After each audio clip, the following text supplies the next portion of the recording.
매년 겨울이 깊어지면 세상은 크리스마스의 따스한 불빛과 흥겨운 캐럴로 가득 찹니다. 사람들은 서로 선물을 나누고 사랑하는 이들과 함께하며 한 해를 마무리합니다. 하지만 우리는 과연 이 축제의 중심에 있는 한 아기의 탄생, 그 본질적인 의미를 얼마나 깊이 이해하고 있을까요? 오늘 우리는 갈라디아서 4장의 말씀을 통해 우리와 함께 하시는 하나님, 즉 임마누엘의 신비 속으로 깊이 들어가 보고자 합니다. 본격적인 이야기에 앞서 오늘 이 말씀을 통해 하나님의 은혜를 느끼신다면 이 영상을 다른 이들과 함께 나누어 주시길 부탁드립니다. 여러분의 좋아요와 구독은 이 귀한 복음이 더 널리 퍼져나가는 작은 씨앗이 될 것입니다. 이 말씀을 듣는 모든 분들 위해 하나님의 평강이 함께하기를 기도합니다. 성도 여러분, 성경 갈라디아서 4장을 펴주시기 바랍니다. 오늘 우리가 함께 나눌 주제는 바로 우리와 함께 하시는 하나님, 성육신하신 하나님, 곧 인간의 몸을 입고 이 땅에 오신 예수 그리스도에 대한 것입니다.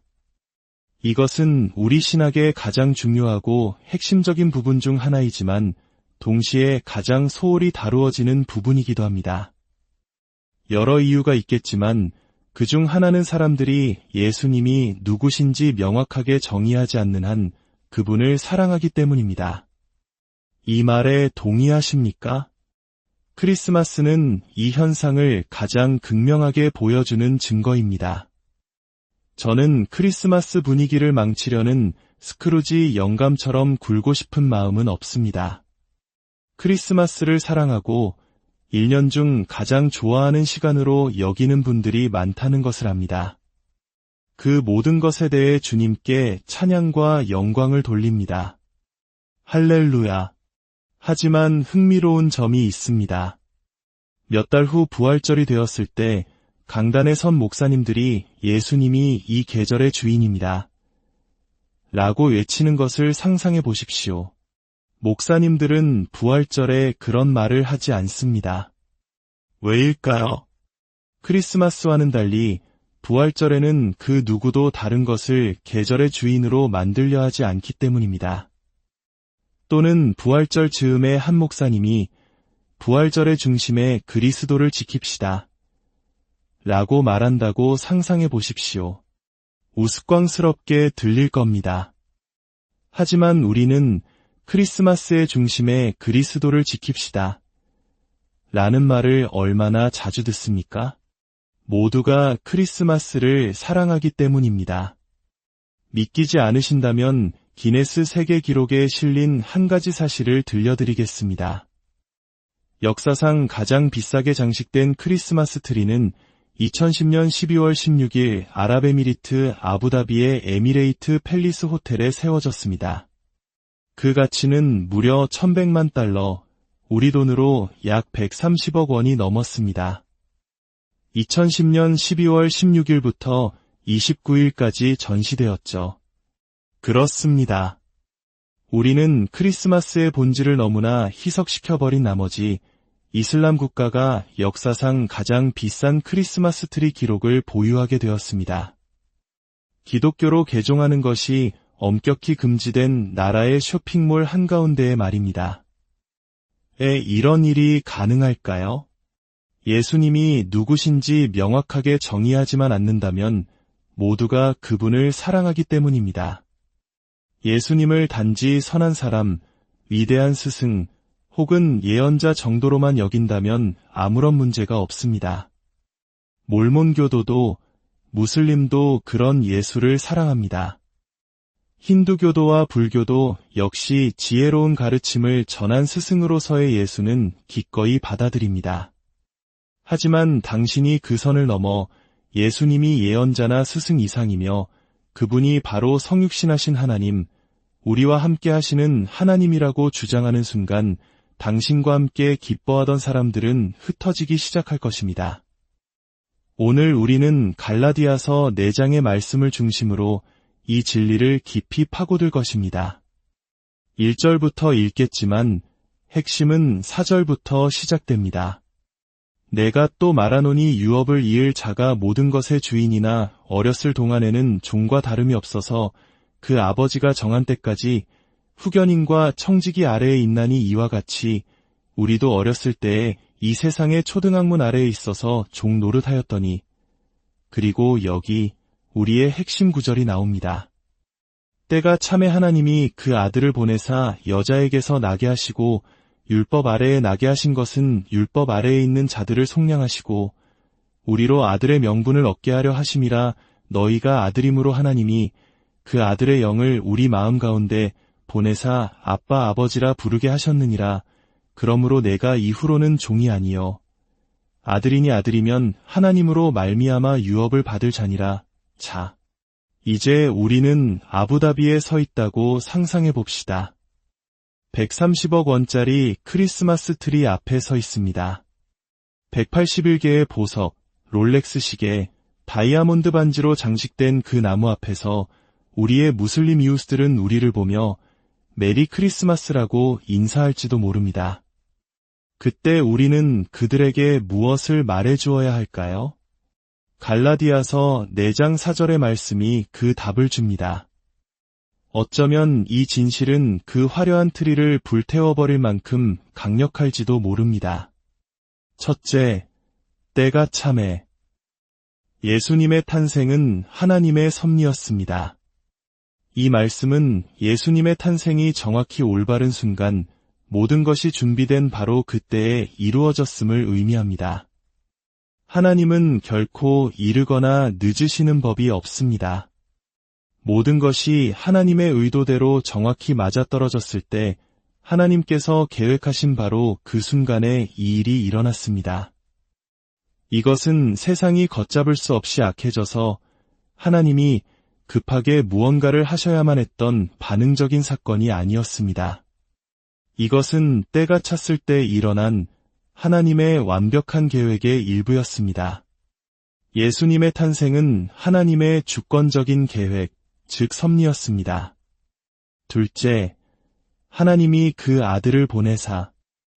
이 구절에서 우리는 이미 불을 붙이기 시작했습니다. 때가 참에 하나님께서 그의 아들을 보내셨습니다. 예수님은 하나님과 비슷한 분이 아닙니다.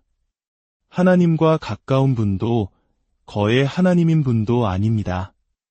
예수님은 바로 하나님 자신입니다. 사도 바울은 빌립보서에서 이렇게 말합니다. 그는 근본 하나님의 본체시나 하나님과 동등됨을 취할 것으로 여기지 아니하시고 골로새서에서는 그 안에는 신성의 모든 충만이 육체로 거하신다고 분명히 밝힙니다. 삼위일체 하나님께서는 예수님의 세례식에서 이 사실을 명확히 보여주셨습니다. 아들 예수께서 세례를 받으실 때 하늘에서 아버지 하나님의 음성이 들렸습니다. 이는 내 사랑하는 아들이여 내 기뻐하는 자라. 그리고 성령 하나님께서 비둘기 같은 형태로 그 위에 임하셨습니다. 때가 찼을 때 하나님께서는 그의 계획을 실행하셨습니다. 그 계획의 본질은 하나님께서 하나님을 보내시는 것이었습니다. 이것은 또한 매우 중요한 의미를 가집니다. 예수님께서 하나님의 아들이라는 긍정적인 선언일 뿐만 아니라 중요한 의미에서 그분이 아담의 아들이 아니라는 것을 암시하기 때문입니다. 아담은 인류의 대표였습니다. 창세기에서 아담이 선악과를 먹었을 때 죄가 세상에 들어왔고 죄로 말미암아 사망이 왔습니다. 그 죄와 저주는 평범한 출생 과정을 통해 태어나는 우리 모두에게 전달되었습니다. 우리는 모두 죄 중에서 태어났습니다. 남자와 여자의 결합을 통해 태어나는 모든 사람은 아담의 죄된 본성을 물려받고 그의 대표권 아래 놓이게 됩니다. 그 때문에 우리는 태어날 때부터 죄인입니다. 로마서 5장에서 바울은 아담 때문에 그의 대표 원리 때문에 우리가 죄인이 되었다고 분명히 말합니다. 이 대표 원리는 잠시 후에 다시 중요해질 것입니다.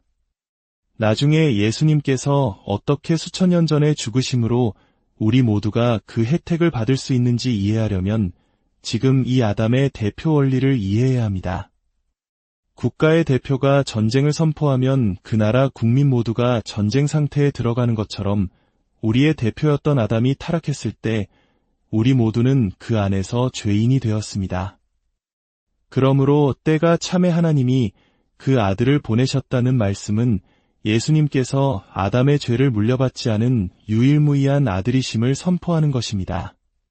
셋째, 여자에게서 나게 하시고 이제 우리는 하나님의 아들이시며 동시에 사람의 아들이신 예수님을 보게 됩니다. 하나님의 아들로서 완전한 신성을, 사람의 아들로서 완전한 인성을 지니신 분. 비록 완전한 인간이셨지만 그는 평범한 출생으로 태어나지 않으셨기에 다른 모든 인간과 달리 아담의 죄를 물려받지 않으셨습니다. 이것이 바로 동정녀 탄생의 중요성입니다. 이사야 선지자는 예언했습니다.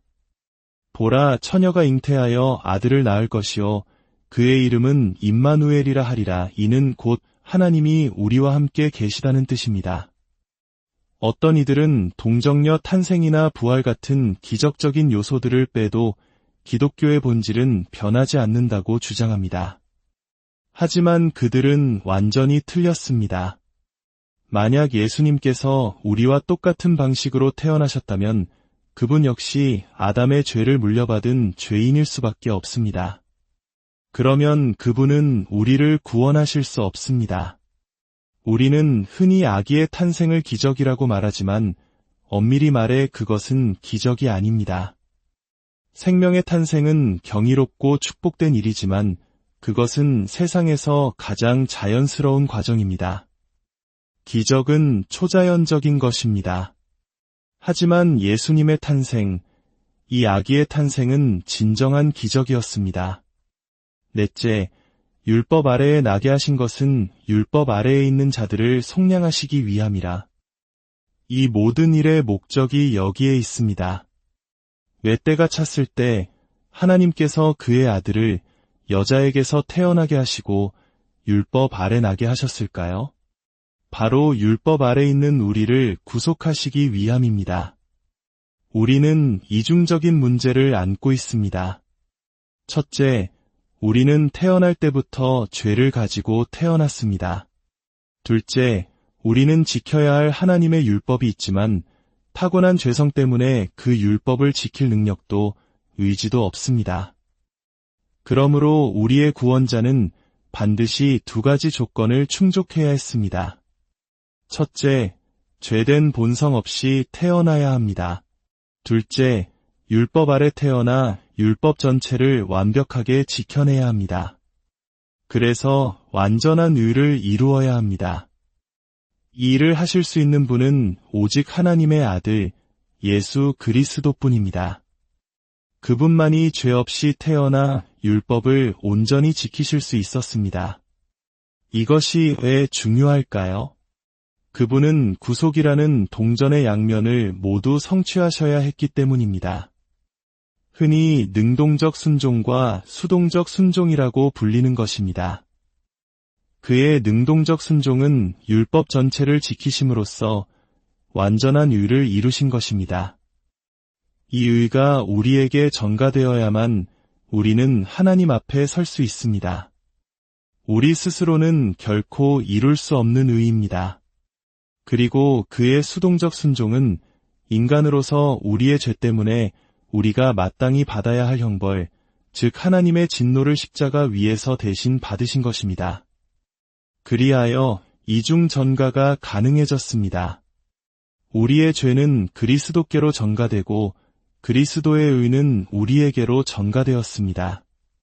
그리스도께서는 우리를 대신하여 속죄의 죽음을 죽으심으로 우리의 죄에 대한 하나님의 진노를 만족시키셨고 동시에 우리가 하나님 앞에 의인으로 설 수 있도록 자신의 완전한 의를 우리에게 더시켜 주셨습니다. 이사야 선지자의 외침이 바로 이것입니다. 우리는 다 양 같아서 그릇 행하여 각기 제 길로 갔거늘 여호와께서는 우리 모두의 죄악을 그에게 담당시키셨도다. 하나님이 죄를 알지도 못하신 이를 우리를 대신하여 죄로 삼으신 것은 우리로 하여금 그 안에서 하나님의 의가 되게 하려 하심이라. 이 교리가 왜 중요한지 이제 아시겠습니까? 이 진리 없이는 구원의 원을 완성할 수 없습니다.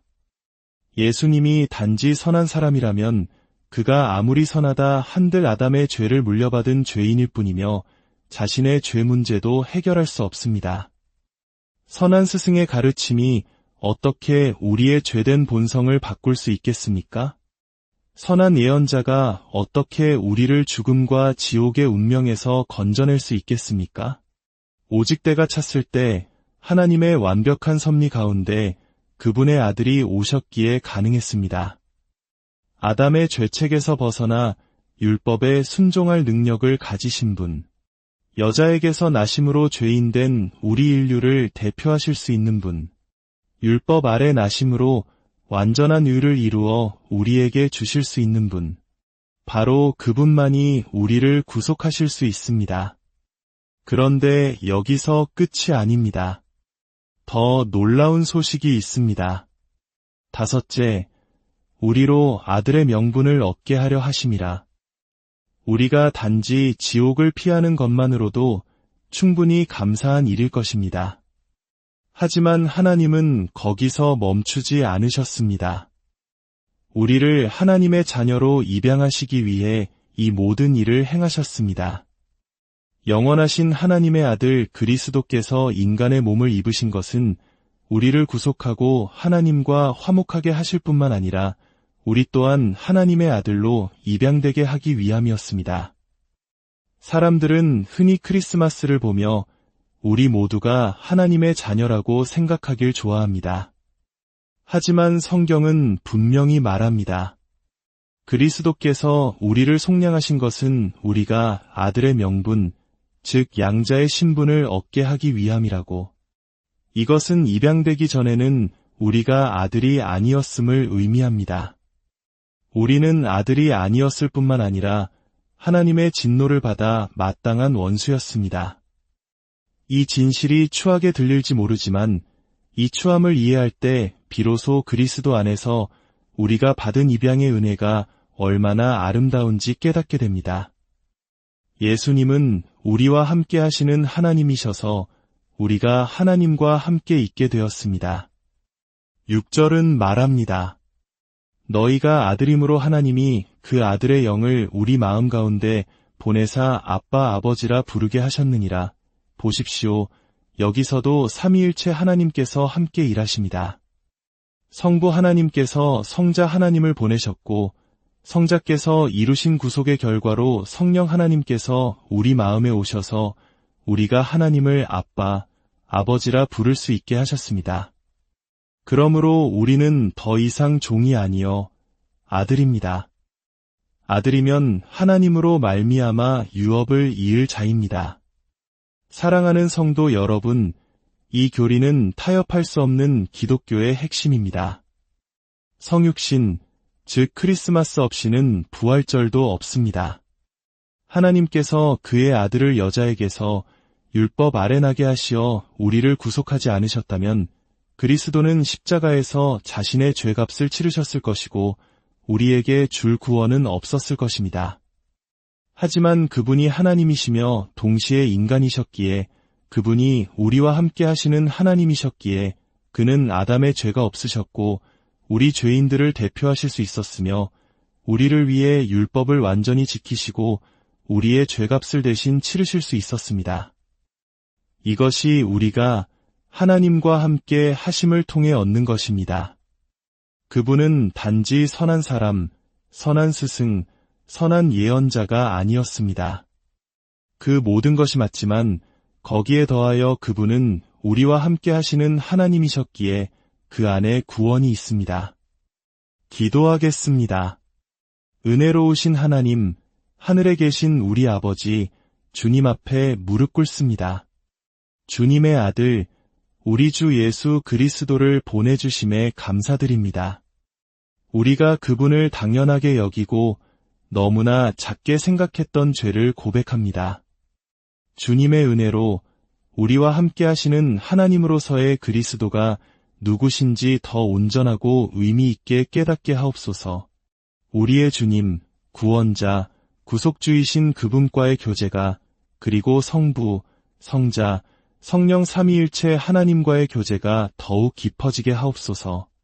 이 교리적 진리를 온전히 붙잡게 하시어 우리의 믿음이, 우리의 삶이, 우리의 걸음이, 우리의 예배가 더욱 풍성해지게 하옵소서. 이 모든 것을 우리와 함께 하시는 하나님, 우리 주 예수 그리스도의 이름으로 기도합니다. 아멘. 오늘 이 말씀을 듣는 모든 분들의 삶에 우리와 함께 하시는 하나님의 놀라운 은혜와 평강이